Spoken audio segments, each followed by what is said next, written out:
Van de boetenkant liep het de zaak net oors als andere motorzaken. Maar binnen gaat het er soms krekt wat oors aan. Dus 2,9 is 1 streepje voor de 3. Ja?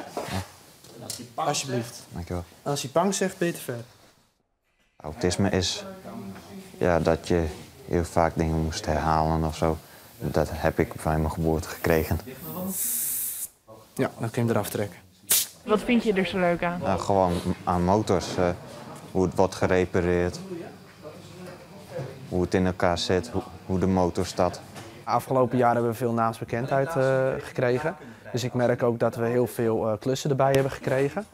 En we hebben ons ook veel gespecialiseerd in customizingsprojecten. Dat is het mooier maatje van de motor. De Angel Eye hebben we erin gebouwd. Dat hebben we uit Amerika besteld.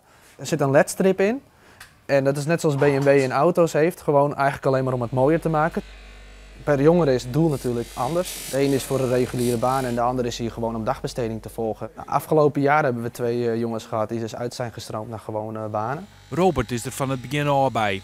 Hij bedarde bij motorzorg omdat het hem net slag om een opleiding te volgen. Ja, omdat het op school niet lekker liep en thuis liep het niet lekker en toen kreeg ik een depressie.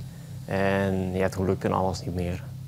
En ja, inmiddels is dat alweer heel wat jaartjes verder. En nou kan ik weer gewoon de dingen doen die ik wil doen.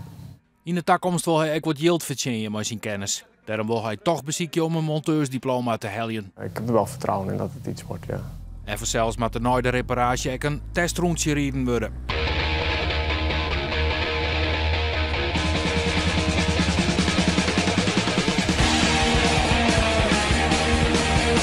Takamier wil motorzorg zelfstandiger worden om vat te komen dat ze de dupe worden van bezuinigings op de zwarg.